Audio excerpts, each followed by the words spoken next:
మిర్యాలగూడలో జరిగినటువంటి ఘటనపైన హిందూ సంఘాలు తీవ్ర అభ్యంతరం వ్యక్తం చేస్తున్నారు. దీని గురించి మనతో మాట్లాడడానికి మల్కాజ్గిరి కార్పొరేటర్ ఉన్నారు, వారితో మాట్లాడదాము. హిందూ దేవాలయాలపైన గత కొన్ని రోజుల నుంచి వరుసగా దాడులు జరుగుతున్నాయి. దీని వెనక ఏమైనా కుట్ర ఉందా, లేకుంటే కోఇన్సిడెంట్గా జరుగుతుంది? 200%, 100కి 200% ఇది చాలా ప్రీమేటెడ్ ప్లాన్. మీకు మీరు గతంలో చూసుకుంటే కూడా ముత్యాలమ్మ దేవాలయంలో జరిగినటువంటి ప్యాటర్న్ కానివ్వండి, తెలంగాణ రాష్ట్రంలో వివిధ ప్రాంతాల్లో ఉన్నటువంటి అనేక దేవాలయాల్లో ఇదే ప్యాటర్ను మనకి రిపీట్ అవుతా ఉంది.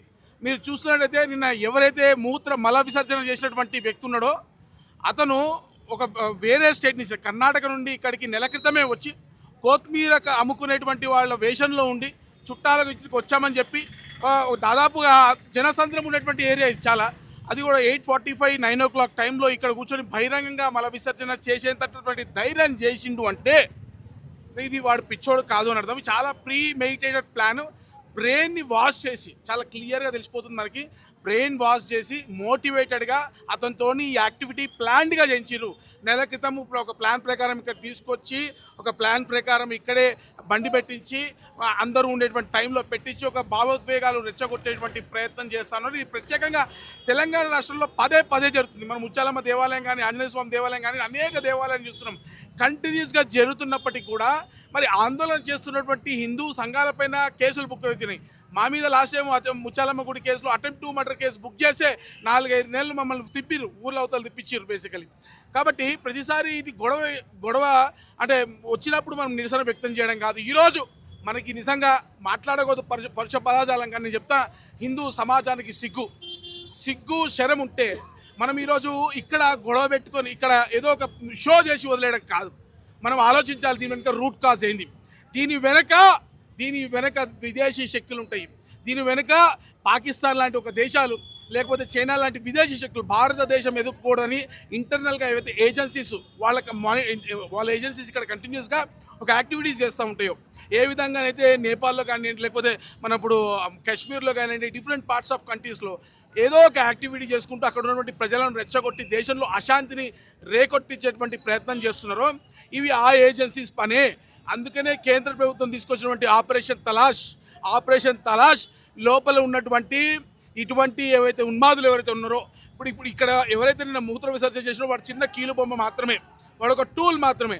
వాడిని ఉపయోగించి తెర వెనుక అనేక శక్తులు ఈరోజు ఇటువంటి దారుణాలు చేస్తూ ఉన్నటువంటి పరిస్థితి చూస్తున్నాం. ఈరోజు కట్టమైసమ్మ దేవాలయం అయింది, రేపు మరో దేవాలయం అవుతుంది.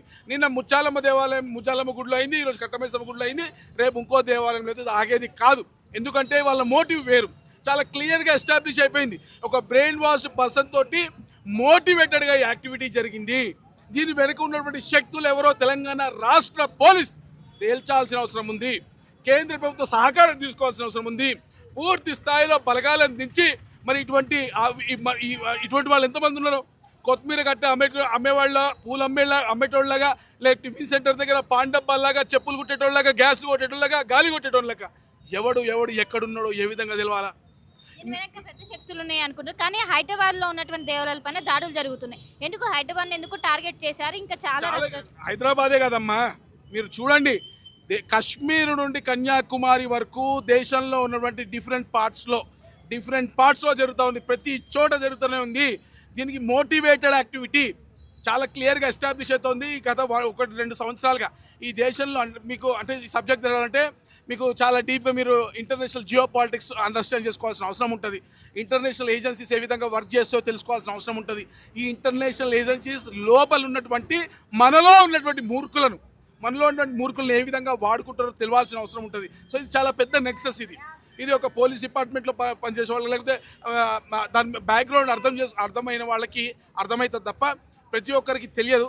కానీ సూక్ష్మంగా చెప్పాలి అంటే ఇది ఒక మోటివేటెడ్ యాక్టివిటీ. భారతదేశంలో అశాంతిని రెచ్చగొట్టేందుకు, జనాల మధ్య చిచ్చు రేపేందుకు ఈ కంటిన్యూస్ ఎఫర్ట్స్ ఏవైతే ఏజెన్సీస్ చేస్తున్నాయో, ఏవైతే ముస్లింల పేరు మీద, మైనార్టీల పేరు మీద ఎక్కడో కర్ణాటక ఉన్నోని ఇక్కడ తీసుకొచ్చి ఇక్కడ పెట్టిర్రు. మొన్న కర్ణాటకలో ఉన్నోని ఒకటి వెనక ఊరేసి పెట్టిర్రు. ఇక్కడ కర్ణాటక ఉన్నోతో ఇక్కడ మూత్ర విసర్జన చెప్పిర్రు.